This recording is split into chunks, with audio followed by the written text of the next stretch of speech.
नमस्कार। विचारालय में मैं संजय कुमार निषाद एक बार फिर से आप सबका हार्दिक अभिनंदन करता हूँ। दोस्तों, जब हम सफल एवं असफल लोगों का अध्ययन करते हैं, हम एक चीज आसानी से देख सकते हैं। जो सफल लोग होते हैं,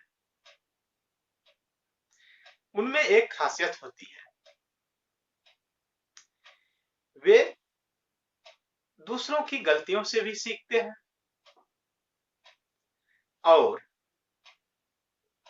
अपनी गलतियों से भी सीखते हैं। वहीं जो असफल होते हैं, वे ना तो अपनी गलतियों से सीखते हैं और ना ही दूसरों की गलतियों से सीखते हैं। मजे की बात यह भी है कि वे अपनी गलतियों को स्वीकार भी नहीं करते। सीखने की बात तो दूर है, वे यह मानने के लिए तैयार नहीं होते हैं कि असल में वे अपनी गलतियों के कारण असफल हुए हैं। वहीं जो सफल लोग हैं, वे गलती को स्वीकार भी करते हैं और उससे सीखते भी। यही एक मूलभूत अंतर होता है सफल और असफल लोगों के बीच में। हालांकि सुनने में यह साधारण बात होती है, ऐसा लगता है कि यह बहुत साधारण बात है या बहुत साधारण कारण है। जीवन में इसका बहुत बड़ा महत्व नहीं हो सकता है, लेकिन सच यही है कि सिर्फ इसी वजह से लोग या ज्यादातर लोग अपने जीवन में वो सब हासिल नहीं कर पाते हैं जो वह वाकई में हासिल तो करना चाहते हैं। जब आप गौर करेंगे, सूक्ष्म विश्लेषण करेंगे असफल लोगों का, असफल समूहों का, असफल परिवारों का, जाहिर है कि जो असफल हैं, वे आर्थिक रूप से भी कमजोर हैं। हम असफल उसी को कह सकते हैं जीवन के दौर में जो पीछे छूट गया है। कहीं न कहीं उसका वजह तो धन है जो उसके पास नहीं है। चाहे वह किसी व्यक्ति की बात करें या व्यक्तियों के समूहों की बात करें, जिसे समाज भी कह सकते हैं। समाज कई सारे परिवारों का समूह है। हालांकि अलग अलग तरह से लोग समाज की परिभाषा अलग अलग देते हैं। कुछ इसे वर्ग के रूप में देखते हैं, कुछ इसे जाति के रूप में देखते हैं, कुछ इसे संपूर्ण मानव के रूप में देखते हैं। हालांकि यह एक अलग विषय है, लेकिन सीधे तौर पर आप यह देख लें कि जो आर्थिक रूप से कमजोर समूह है या कमजोर समाज है,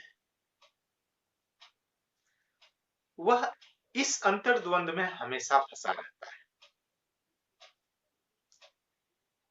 कि उसे सब कुछ पता है, लेकिन उसके साथ ज्यादती हुई है। एक यह कारण वह बता रहे हैं जो थोड़ा बहुत मानसिक स्तर से ऊपर है। हालांकि जो आर्थिक रूप से कमजोर समूह है उसमें अधिकांश तो ऐसे हैं जो इन सब बातों को समझने में अभी भी सक्षम नहीं, वे नहीं समझ पा रहे हैं। सफल किसे कहते हैं, असफल किसे कहते हैं, जीवन में तरक्की भी की जा सकती है या वे आगे भी बढ़ सकते हैं, इन सब बातों से एक बहुत बड़े हिस्से को अभी भी यह पता नहीं है।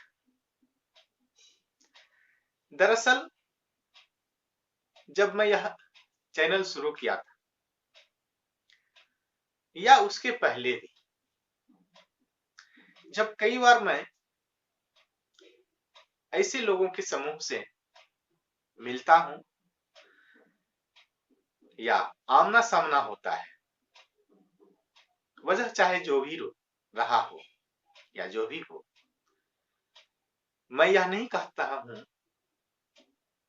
कि मैं उनके प्रत्यक्ष रूप से विचार जानने का प्रयास करता हूं। यह मेरा विषय भी नहीं रहा है और मेरा मानना भी है कि उससे बहुत ज्यादा परिवर्तन नहीं हो सकता है। लेकिन फिर भी किसी कारणवश जब ऐसे क्षेत्र में जाना पड़ा तो यह अनुभव हुआ है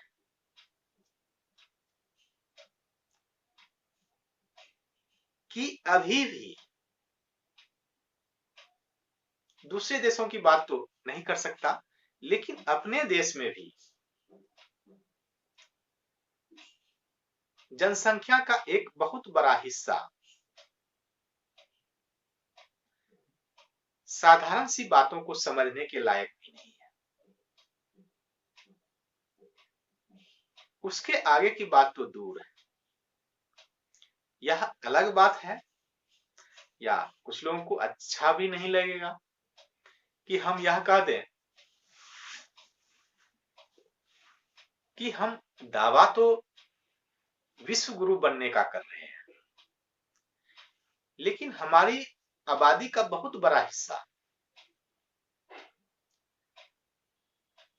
मानसिक स्तर पर अभी भी बहुत पीछे है, बौद्धिक स्तर पर अभी भी बहुत पीछे है।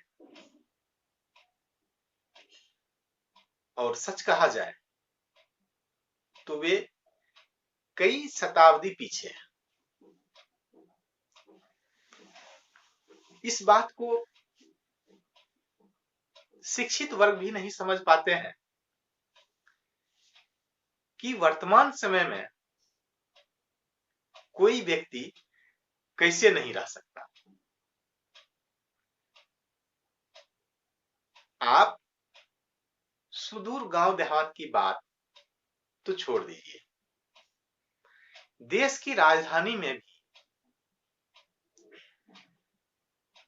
लाखों नहीं आपको करोड़ों लोग मिल जाएंगे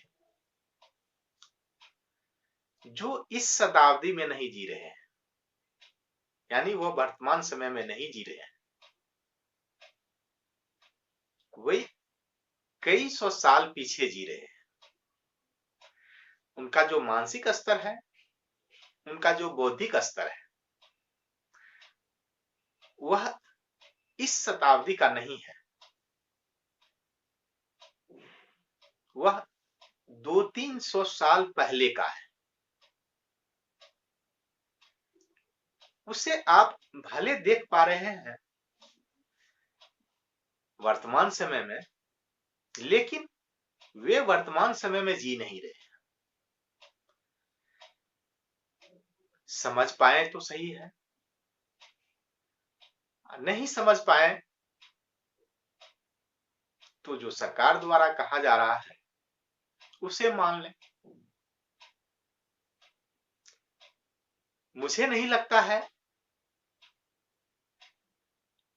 कि प्रबुद्ध जनों द्वारा या शासन व्यवस्था द्वारा इस बात पर कभी ध्यान दिया जाता है।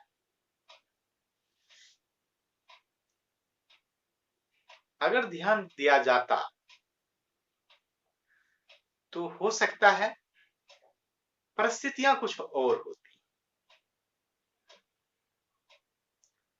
हालांकि इस विषय पे अगर गंभीरता से बोला जाए तो यह विवादास्पद हो जाएगा। मैं जानता हूं और मैं मानता भी,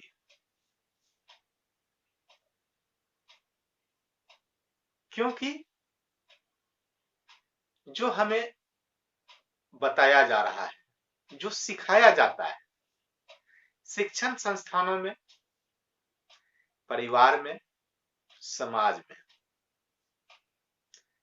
उसके विपरीत सोचना भी सही नहीं माना जाता है। उसे कई तरह के उपनामों से पुकारा जाता है। तो उस बात को छोड़िए, मुद्दे की यह बात है कि अगर कोई चाहे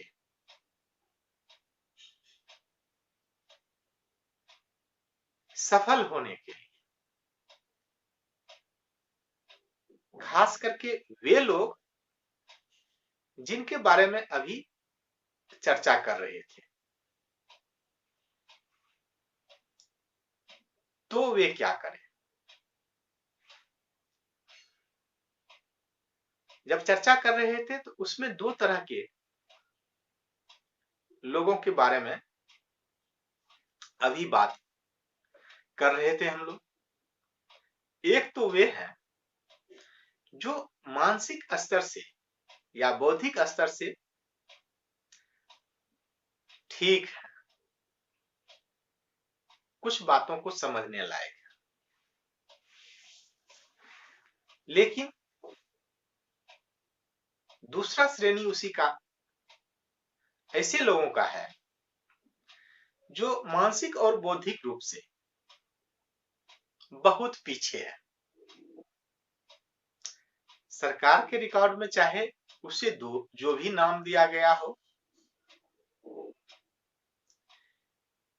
या समाज में बराबरी के नाम पर जो भी कहा गया हो, लेकिन हकीकत यही है कि आबादी का बहुत बड़ा हिस्सा उस श्रेणी में है जो मानसिक और बौद्धिक रूप से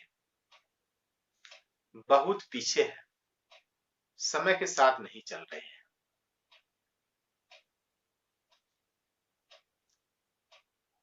अगर वे सफल होना चाहे भी तो उनके साथ बहुत बड़ी परेशानी हो सकती है। इसीलिए शायद उस श्रेणी से या उस वर्ग से या उस समूह से बहुत कम लोग अपने पैटर्न को तोड़ने के लिए सोच सकते हैं, नहीं सोचते हैं। उसके साथ ही जो एक श्रेणी है जो मानसिक और बौद्धिक रूप से सोचने और समझने लायक है, वे चाहे तो सफल हो सकते हैं, क्योंकि मानसिक और बौद्धिक स्तर उसका ऐसा है कि बहुत बातों को या थॉट को वह समझ सकते हैं। लेकिन उनमें भी एक जो कमी है, उस कमी के कारण वे सफलता से कोसों दूर रहते हैं। जो उस कमी को दुरुस्त कर लेते हैं, ठीक कर लेते हैं, वे सफल हो रहे हैं और वे सफल होते भी हैं, जिनके बारे में हम लोग कई बार चर्चा भी करते हैं और उदाहरण में भी आते हैं। वे परिवेश, प्रतिकूल परिस्थितियां को मात देकर रिकॉर्ड बनाते हैं। लेकिन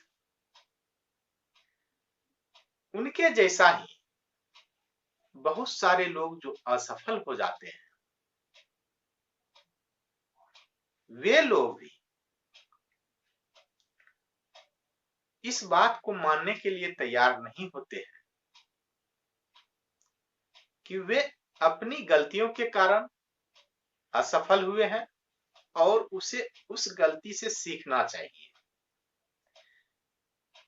और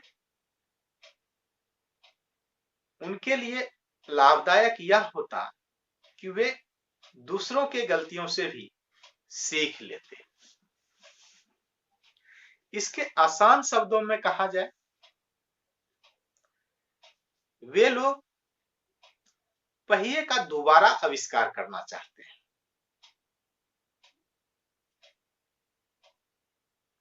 हालांकि मानसिक और बौद्धिक स्तर पे वे सामान्य हैं, बहुत पीछे नहीं है, लेकिन फिर भी वे इस छोटी सी बात को अंगीकार नहीं कर पाते कि जो साधन बना हुआ है पहिए का दोबारा आविष्कार करने का मतलब यही हुआ कि जो साधन आपको उपलब्ध है उसका उपयोग करें, न कि पहले साधन बनाएं और फिर उस साधन का उपयोग करें। ऐसे में हो सकता है कि कुछ साधन को हम बना ही नहीं पाएंगे। अगर कहीं बस से चलना हो तो यह जरूरी नहीं कि बस अपनी हम बस खरीद लें। ट्रेन से चलनी हो या प्लेन से चलना हो, तो जो व्यवस्था है हम उसका उपयोग कर सकते हैं, हमारे लिए वह सुलभ है। उसी तरह जीवन में सफलता के जो माध्यम है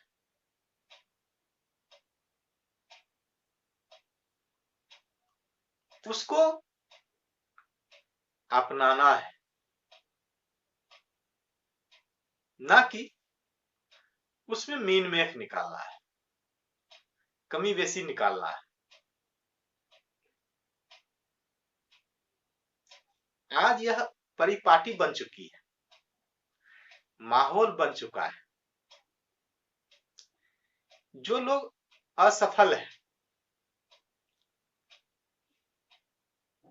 वे अपनी कमी नहीं गिन रहे हैं, उसे सुधारने का प्रयास नहीं कर रहे हैं। उनका सारा समय, शक्ति बर्बाद होता है उनके बारे में चर्चा करने में, या कहिए कमियां निकालने में जो सफल है। एक बेरोजगार व्यक्ति रोज चर्चा करते हुए दिख जाएंगे कि कोई उद्योगपति किस प्रकार गलत तरीके से उद्योग स्थापित करके धन बना रहा है या धनवान बन रहा है।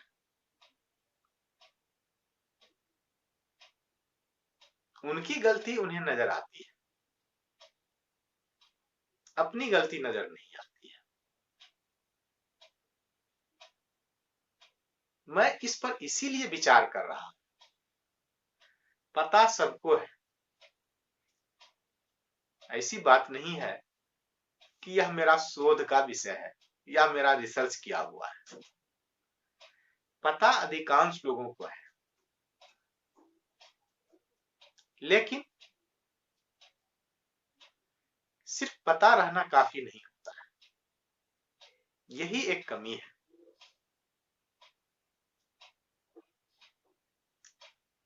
कई लोग या हमारे समाज में यह परिपाटी है, या यूं कहिए उसका कहीं ना कहीं से समर्थन में कुछ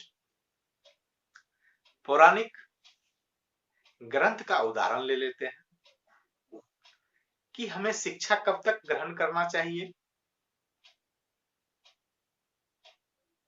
एक उम्र सीमा लिमिट कर देते हैं, सीमित कर देते हैं या निर्धारित कर देते हैं, या ज्यादातर लोगों का यही मानना होता है कि स्कूल कॉलेज तक शिक्षा ग्रहण करने के बाद हम समर्थ हो चुके हैं और पढ़ने की या सीखने की आवश्यकता नहीं है। यह अधिकांश लोगों का विचार होता है, खास करके उनका जो जीवन में पर्याप्त रूप से सफल नहीं है, लेकिन जो और आगे बढ़ना चाहते हैं या जो हमेशा आगे बढ़ना चाहते रहते हैं, उनके लिए सीखने और पढ़ने की कोई उम्र नहीं होती। वे लगातार पढ़ते रहते हैं, लगातार सीखते रहते हैं, ताकि दूसरे के अनुभवों से वह अपने आप को लाभान्वित कर सके। एक असफल व्यक्ति को आप कहें कि दूसरे के अनुभव से आप सीखिए, तो वे सबसे पहले उनका काम होता है जिस अनुभव को आप सीखने के लिए कह रहे हैं, जानने के लिए कह रहे हैं, उसमें वे गलती ढूंढें।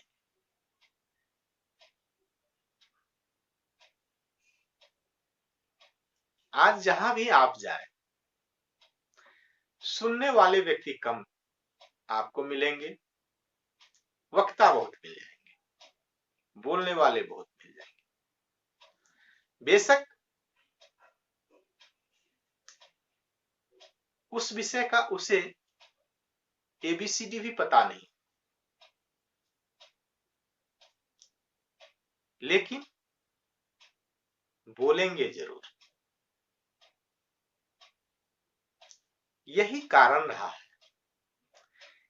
कि समाज में ऐसे लोगों का बोलबाला जब हो गया, या जिस समाज में ऐसे लोगों का बोलबाला है, वह समाज आर्थिक रूप से कमजोर है।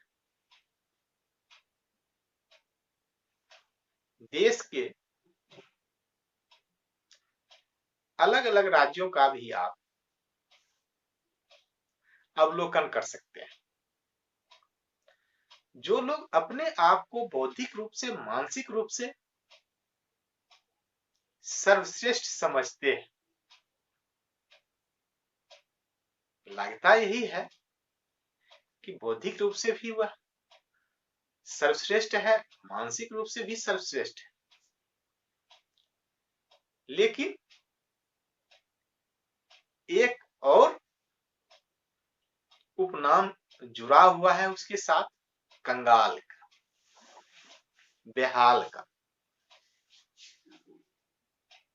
आखिर क्यों?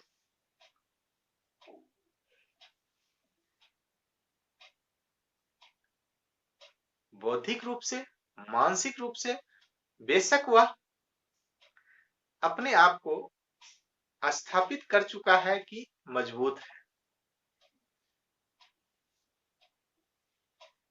लेकिन दूसरे के अनुभवों से जो सीखने की बात थी, उसमें वह सबसे पीछे रहा, उससे अनुभव प्राप्त नहीं करता है। और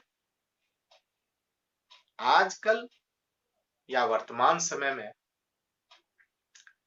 ज्ञान और अनुभव का इतना भंडार हो चुका है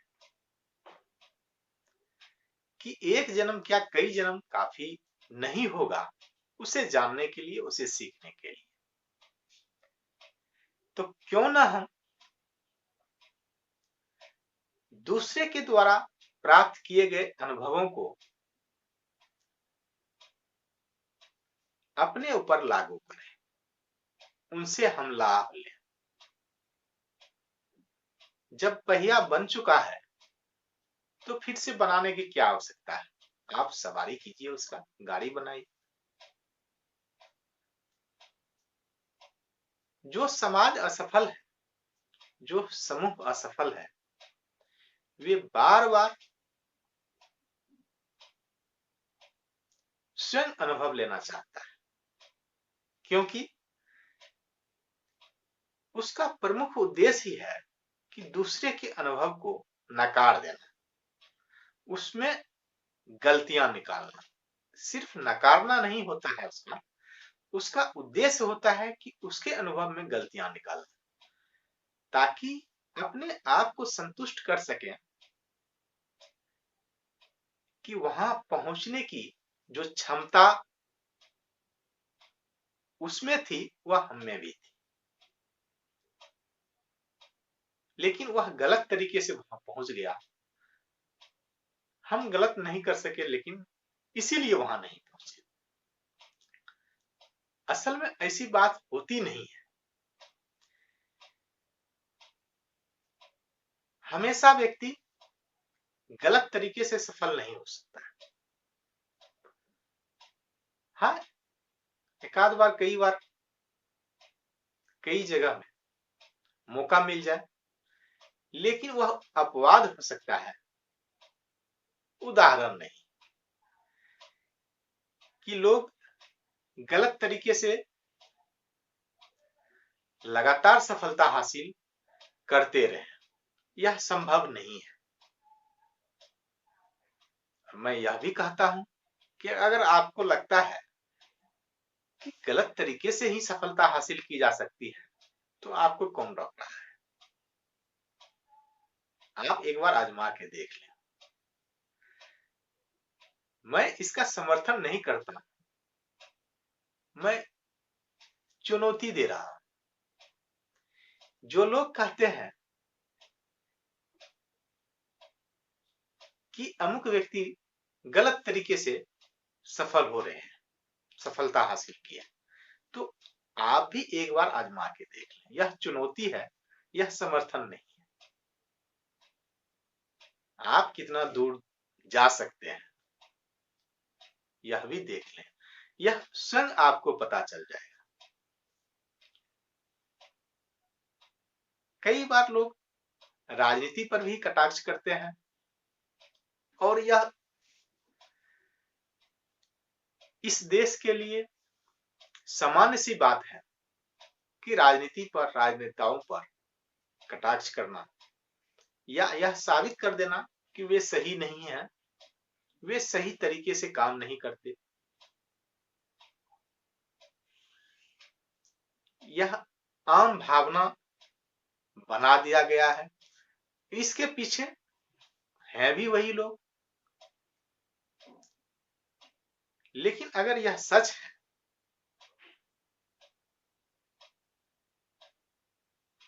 तो लोकतंत्र में जो शक्ति है वह जनता के पास है। जब आप समझ रहे हैं तो अपने शक्ति का उपयोग क्यों नहीं कर रहे हैं?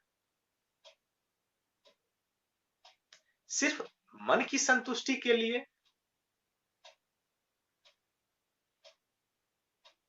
असफल रहना, यह कहां तक जायज है? जो लोग नहीं समझ पा रहे हैं या जो लोग नहीं जानते हैं, मैं शुरू में ही बता चुका हूं कि एक समूह का बहुत बड़ा हिस्सा आज तक यह समझने लायक नहीं रहा है मैं जो बता रहा हूं या जो विषय है यह जरूरी नहीं कि इसे आम जनता भी समझ सके। मैं यह भी कह रहा हूं इसमें कोई ऐसा गूढ़ विषय भी नहीं है जिसे नहीं समझा जा सकता है। लेकिन यह भी सच है कि इसे लोग समझेंगे नहीं, समझने वाले बहुत थोड़े होंगे। जो समझेंगे, मेरा संदेश उसी के लिए, क्योंकि यह इंटरटेनमेंट का भी चैनल नहीं है और जैसा कि मैं कई बार कह चुका हूं, मेरा उद्देश्य जरूर है कि मैं अपने विचार तो नहीं कहा जा सकता है, क्योंकि विचार कहीं न कहीं से उधार ही लिया जाता है। यह भी सच है। उस विचार से लोगों का मार्गदर्शन, मेरी इच्छा भी यही है। मैं यही संदेश लोगों को देना चाहता हूं। थोड़े लोग आएंगे जो उस संदेश से लाभ लेने में सक्षम होंगे और उसमें भी बहुत कम होंगे कि जो लाभ लेने में सक्षम है और लाभ ले चुके हैं या लाभ ले रहे हैं। तो आज का यही संदेश है इस वीडियो का